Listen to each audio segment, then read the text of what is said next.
भाई हम क्या चाहते हैं? आरक्षण। हम क्या चाहते हैं? आरक्षण। जो इधर आओ। हमारा, हम लेके रहेंगे, हम लेके रहेंगे।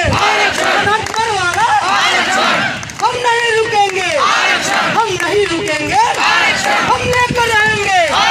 महिलाएं मांगे, अरे पुरुष भी मांगे, भाई मांगे, बहने मांगे, बहने मांगे, हमको चाहिए।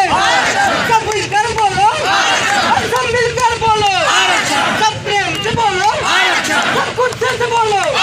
तुम डंडे मारो, तुम पुलिस बुला लो, तुम सड़कों स्क्रीन पे हमारी देख रहे होंगे कि 69,000 शिक्षक भर्ती आरक्षण घोटाले को लेकर जिस तरह से आज 3 दिनों से ये शिक्षक धरने पर हैं और जिस वजह से देख रहे होंगे कि 60-65 कट ऑफ के पास योग आरक्षित ओबीसी SC ST के साथ आरक्षण घोटाला, जहाँ जानते हैं कि आखिर किस तरह की मांगों को लेकर जैसा कि तीसरा दिन आज हो चुका है, आखिर क्या मांगे हैं जिस वजह से आप लोग धरने पर बैठे हुए हैं और कब तक बैठे रहेंगे?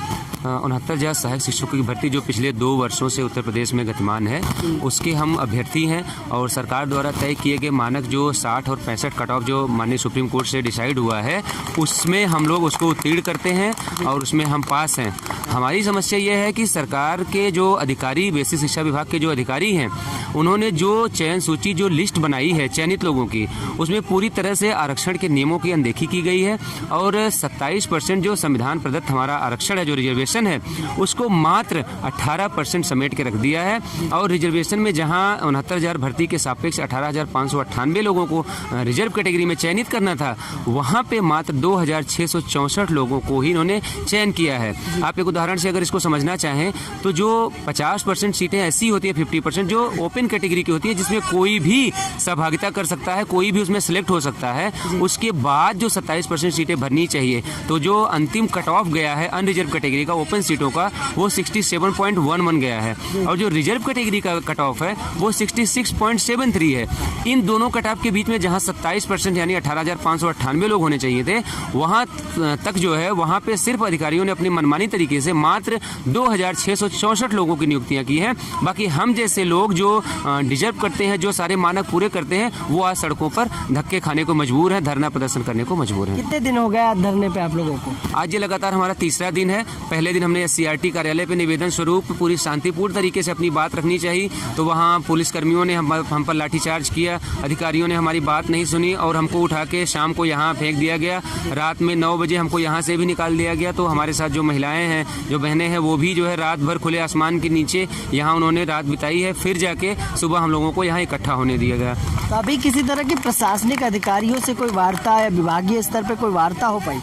कल जो ज्वाइंट डायरेक्टर हैं गणेश कुमार जी, वो यहाँ पर आए थे। उन्होंने हमारा प्रत्यावेदन लिया और उन्होंने कहा कि आप लोग गलतफहमी में हैं, ऐसा कुछ भी गलत नहीं हुआ है। हमने उनके सामने सारे साक्ष्य रख दिए। कल यही जहाँ आप बैठे हैं इसी इको गार्डन में, उनके सामने साक्ष्य रख दिए कि आप बताइए सर, अगर हम गलत हैं तो आप हमारी शंका का समाधान कर दीजिए। सारा साक्ष्य आपके सामने है, हम सारे लोग उठेंगे और यहाँ से चले जाएंगे।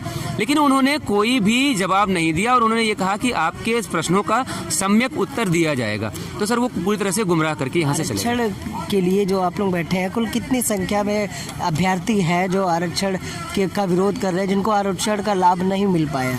कुल मिला के 7,149 लोग ऐसे हैं जिनकी हकमारी हुई है, जिनके हक अधिकार को छीन के विशेष लोगों को दिया गया, जो सरकार की पसंद के लोग हैं।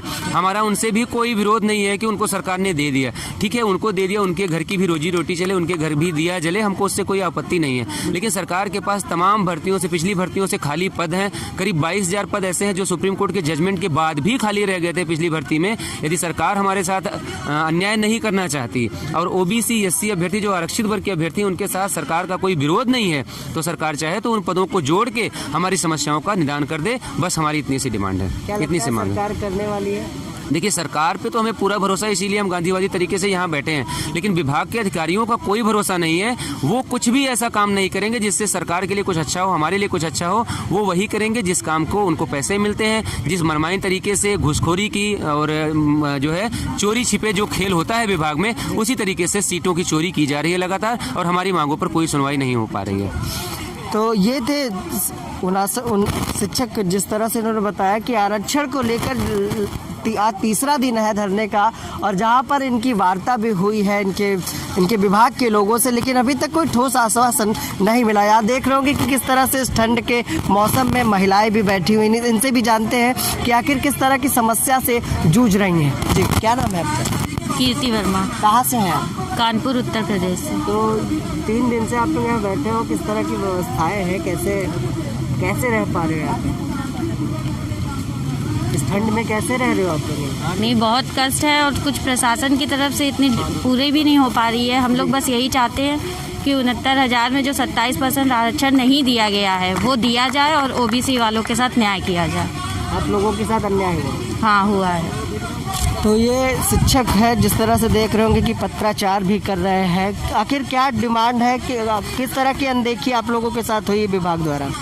हमारे साथ देखिए सरकार ने क्या अनदेखी की है कि मतलब जो हमारी सीटें थी उन्होंने जनरल कैटेगरी के बच्चों को तो दी है और हम लोगों का जो आरक्षण था हमसे छीन लिया गया है।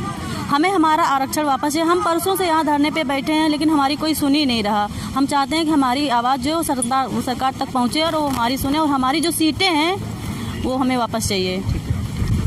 तो ये थे 69,000 शिक्षक भर्ती के अभ्यर्थी, जिनका कहना है कि आरक्षण को लेकर जिस तरह से विभागीय स्तर पर घोटाला हुआ है उसका विरोध भी कर रहे हैं और अपनी मांगों के लिए 3 दिन से राजधानी के धरना स्थली को गार्डन पर जुटे हुए। इनको विश्वास है कि सरकार इनकी मांगों पर ध्यान देगी, लेकिन वही विभाग की बात करें तो अभी तक कोई ठोस आश्वासन, कोई ठोस वार्ता नहीं हो पाई।